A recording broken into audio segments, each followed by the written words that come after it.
E aí pessoal, tudo bem com vocês? Hoje eu vou falar de derivadas na prática. Eu não vou entrar na parte teórica sobre isso, eu só vou mostrar como se soluciona os problemas.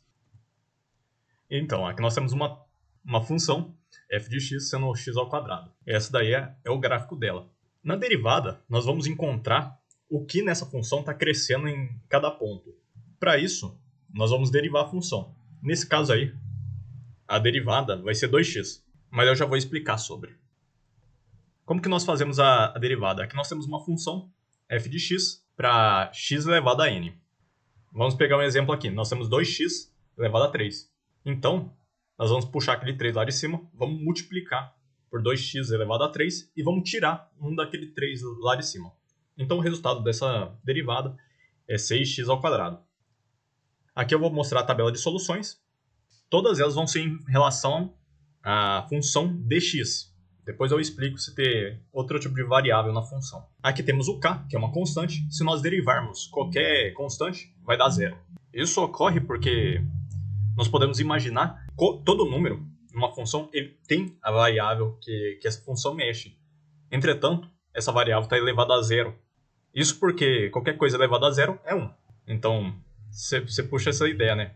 Todo número na prática está multiplicado por 1. Então é ele mesmo, né? Se você olhar aí, você vai perceber que você pega o x, você puxa o zero multiplicando e você retira 1 dele. Entretanto, qualquer coisa multiplicada por zero é zero. E por isso que o k é constante, fica zero no final. Nós temos ax. Derivada disso será o próprio a que está multiplicando o x. Isso ocorre porque o x, mesmo que não tenha nenhum número mostrando que ele está sendo elevado, os números sempre são elevados a 1. Então você vai puxar aquele 1 multiplicando e vai tirar 1 dele. E todo número elevado a zero é 1, então vai ficar 1 vezes a vezes 1. Então é a, o resultado disso. Vale notar que se o x está isolado, na prática isso é 1 multiplicando ele. Então, se você fazer a derivada, vai dar 1 no final. Aqui de novo, o caso que nós mostramos lá no início. Ax elevado a n vai ser a mesma coisa que n vezes ax elevado a n menos 1. Agora eu vou mostrar a derivada mais difícil das que não são compostas, que é quando tem um número em raiz. Aqui está mostrando a solução. Nós temos a raiz de n de ax. O resultado disso, derivado, será o que está dentro dessa raiz, no lado de cima, sendo derivado, ou seja, você vai realizar aquelas operações anteriores que eu mostrei, nessa parte de cima, separadamente. E embaixo vai ser o número que está na raiz, vezes a própria raiz ali com n menos 1. É muito complexo se analisar desse jeito, mas nós vamos quebrar em partes aqui. Nós temos aqui uma função, raiz de n, para ax elevado a p.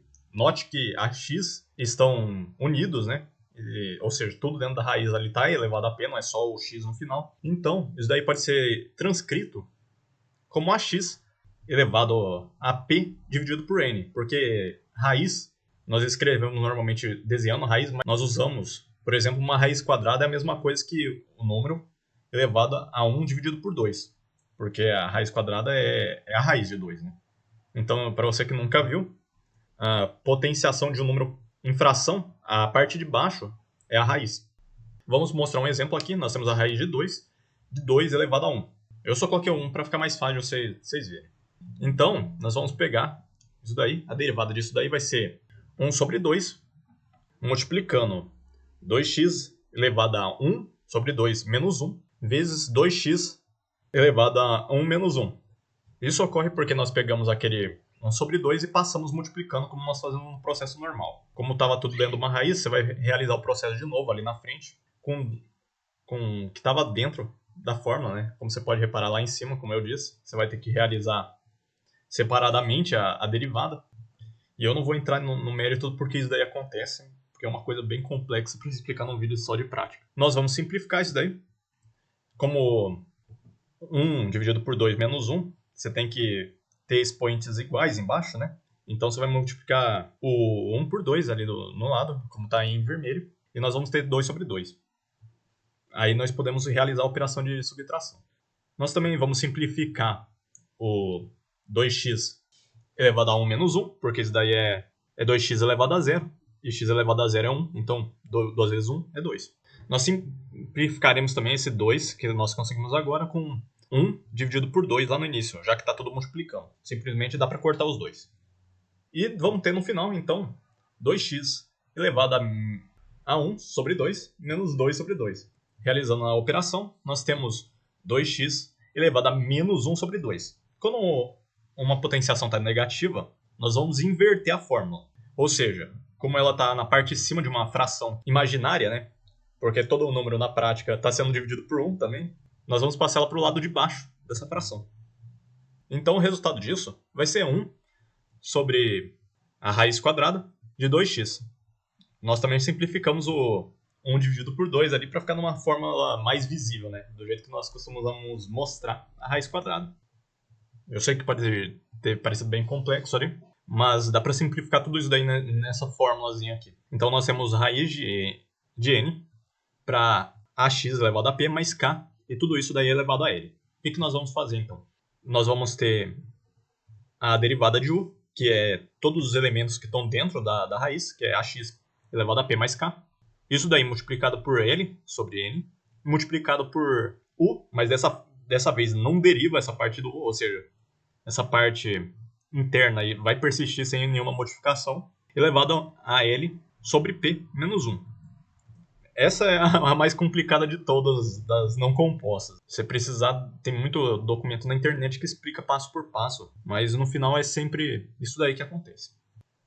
Agora a próxima é mais tranquila, para aliviar um pouco. Nós temos então b sobre ax elevado a n. O que nós vamos fazer nesse processo? Como você viu que quando está elevado a negativo, você coloca para o lado de baixo da fração. Então, agora nós vamos puxar algo que está de baixo para cima, colocando ele como negativo, né? Nós vamos fazer o processo contrário.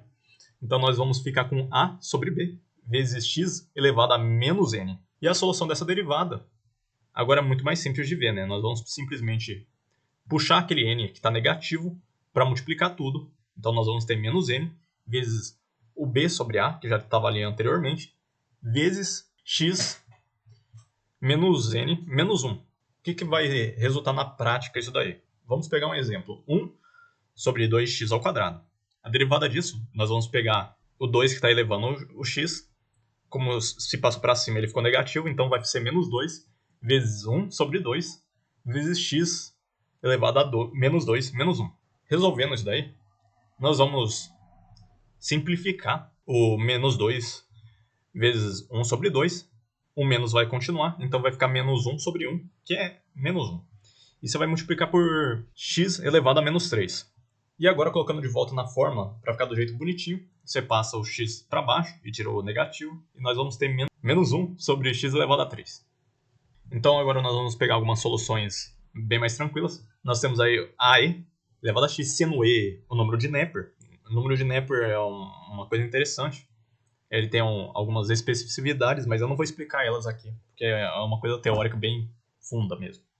Você que não sabe o número de Napier, é 2,7 alguns quebrados aí. É que nem pi mesmo, é um número absurdo. Ele vai dar ele mesmo no final. A elevado a x, a derivada dele vai ser a mesma coisa que a elevado a x vezes o logaritmo de Napier com a. E se nós tivermos um logaritmo comum, por exemplo, logaritmo de a para x, a derivada disso vai ser 1 sobre x vezes o logaritmo de Napier de a. Agora, para trigonometria, esses daqui é bem mais simples mesmo. Seno vai ser cosseno de x. O cosseno vai ser menos seno de x. A tangente vai ser 1 sobre cosseno ao quadrado de x. A mesma coisa que a secante ao quadrado de x. E para as versões mais complexas, aí, secante de x é a mesma coisa que tangente de x vezes secante de x. E a cossecante de x é a mesma coisa que menos cossecante de x vezes a cotangente. E a cotangente é menos cossecante ao quadrado de x. Para você lembrar melhor disso, você lembra que todos da trigonometria que começam com c, de contrário, vai dar negativo, como você viu aí. E as versões mais complexas, que nem a secante e a cossecante, elas persistem na fórmula depois. Ou seja, a secante, você pode reparar que ela é tangente vezes secante, ou seja, a secante continua sempre, e a cossecante também continua sempre. E para finalizar, o que nós fazemos quando nós temos tipo uma fórmula f de y e nós vamos derivar ela? Aqui nós temos f de y para 2x elevado a 2 mais 3y. Então, nós vamos considerar todos os x como se fosse constante. A derivada de constante é zero, então 2x elevado a 2 é a mesma coisa que você ter feito com só o 2 ali. Então, os 2x não existem quando você está fazendo essas contas. E então, nós só realizamos a derivada mesmo no 3y, né? E só sobra o 3. É isso que eu queria mostrar para vocês. Obrigado por assistir. E lembre-se, a derivada de cerveja é felicidade. Tchau.